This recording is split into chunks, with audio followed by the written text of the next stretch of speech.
Welcome to the Business Miracles Podcast. I'm Heather Dominick, founder of BusinessMiracles.com.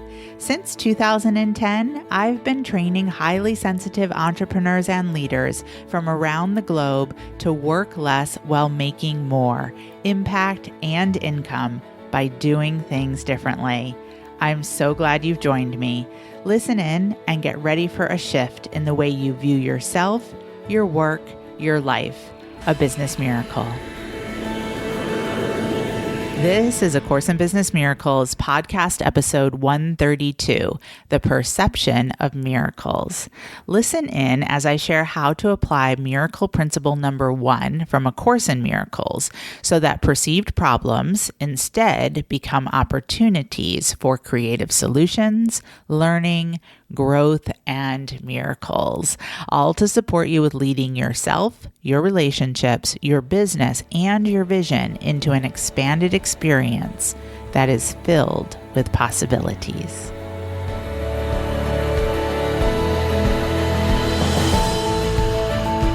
Let's start with a brief activation of the energy for today's training. So allow yourself to come to a comfortable position, feet planted firmly on the ground beneath you.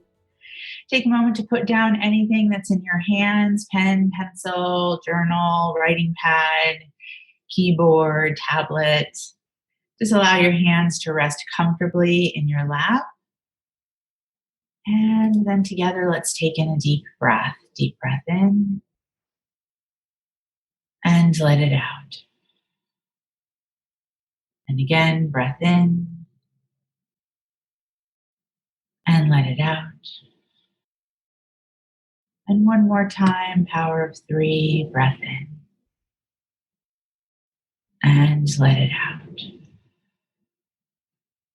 you haven't already, take a moment to close your eyes and then allowing yourself to continue to breathe steady, strong, consistent. Together, just to really seal it in, we will take another breath in and let it out. Now taking a moment to roll your shoulders up to your ears and down your back, bringing that spine into a greater space of alignment.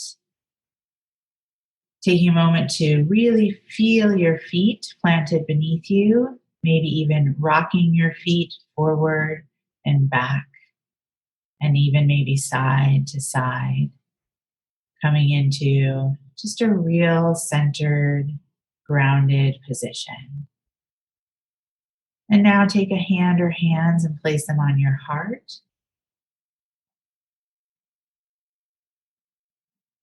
And in this moment, we open the mind. We open the mind to be available to receive. We open the mind to be available to receive concepts that are outside the normal, limited, day-to-day view of survival.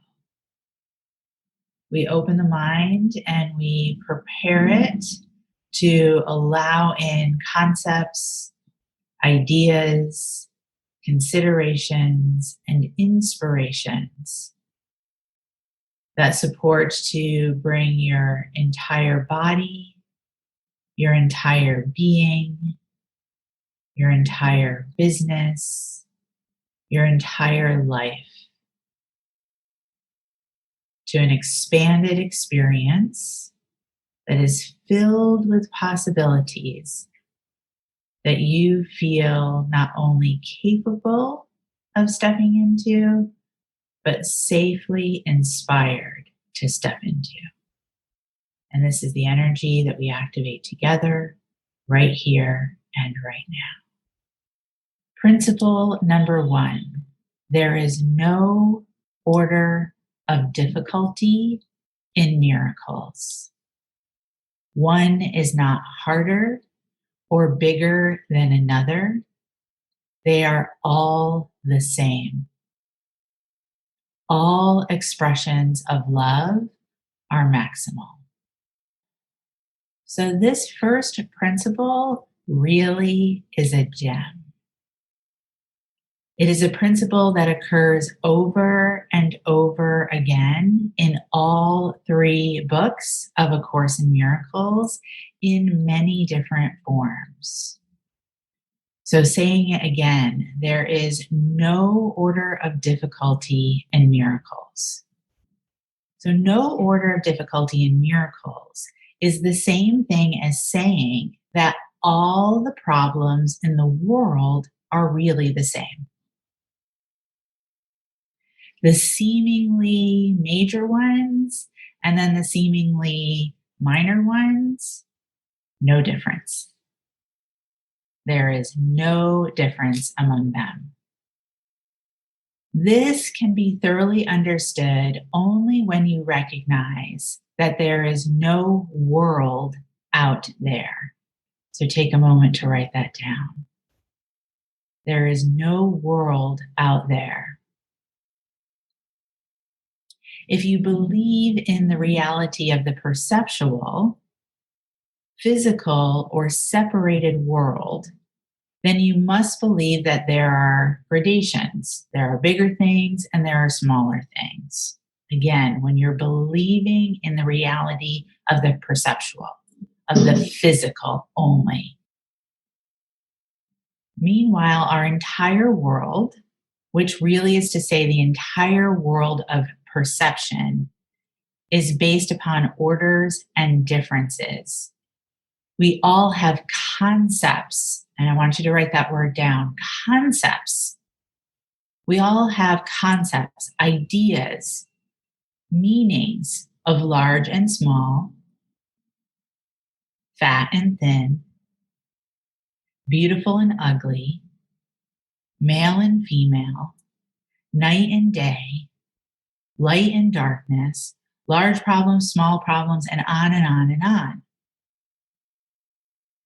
And these are all inherent parts of the ego's world of separation.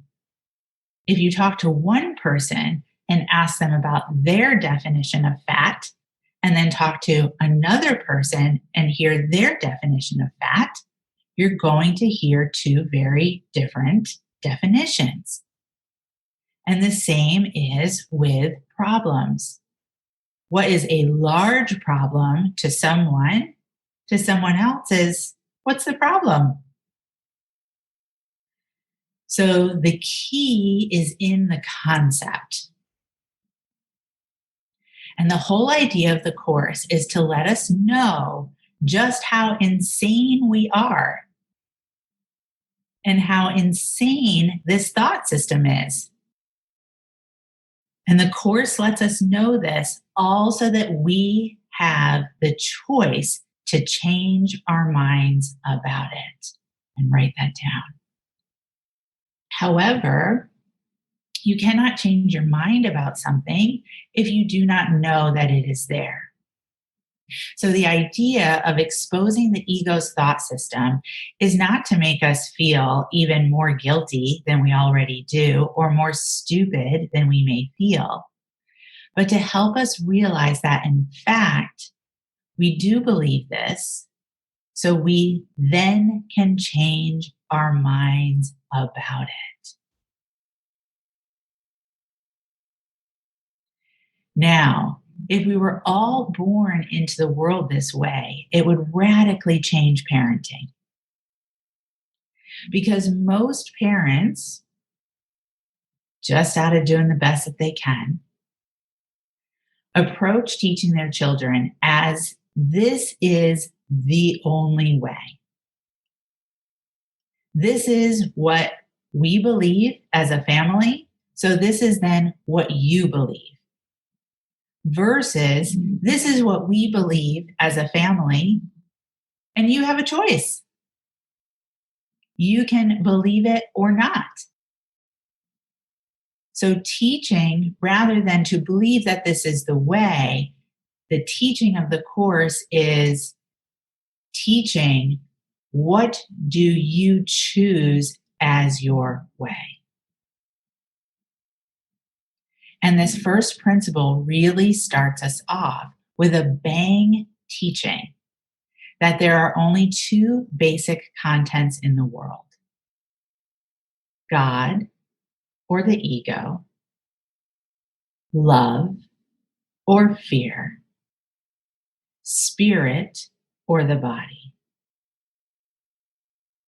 There are only two basic perceptions in the world. One is the ego's way of looking at a problem. And remember, according to the Course, that's fear, the fear-based way.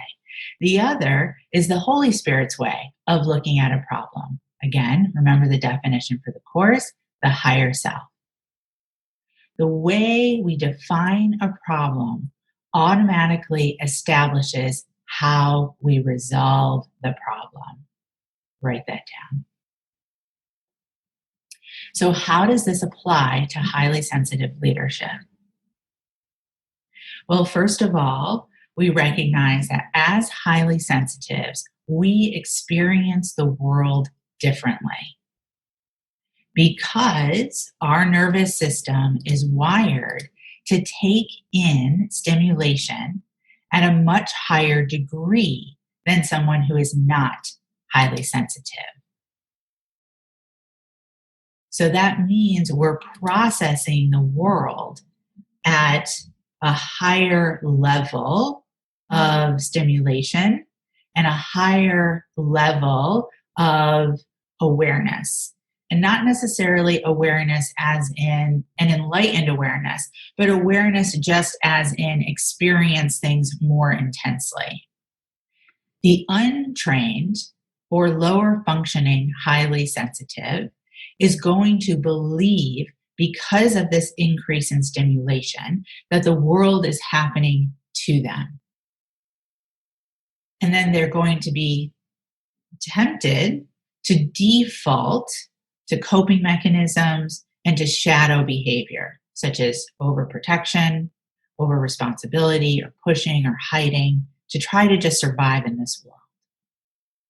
As a highly sensitive leader, when we recognize that we define a problem, we define the problem, and that we therefore have a choice in how we respond and then therefore resolve the problem.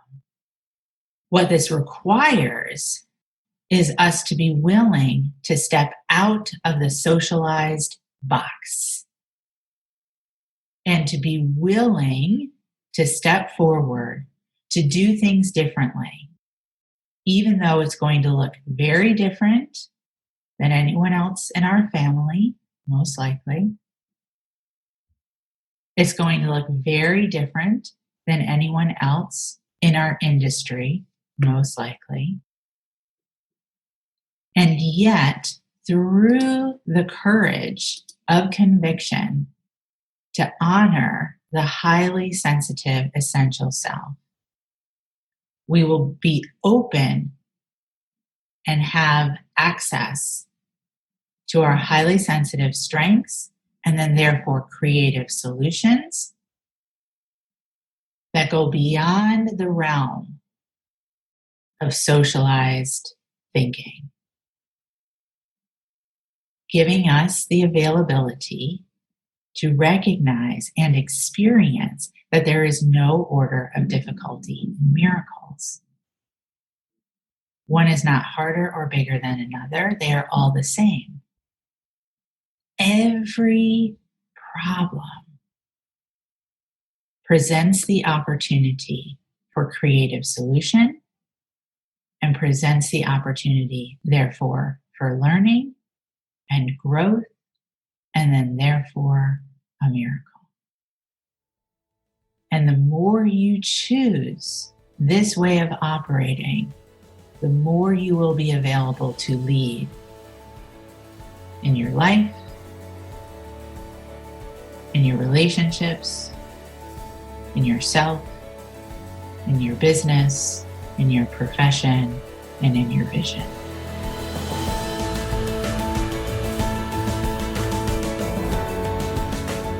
Thank you for being a part of this Business Miracles podcast episode and for beginning to dip your toe into the journey of highly sensitive leadership training.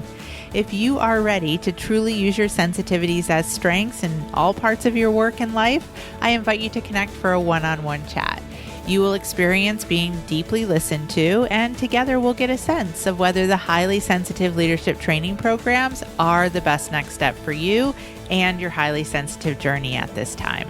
Just go to www.claritycall.com to schedule a conversation. We so look forward to connecting with you. Talk to you soon.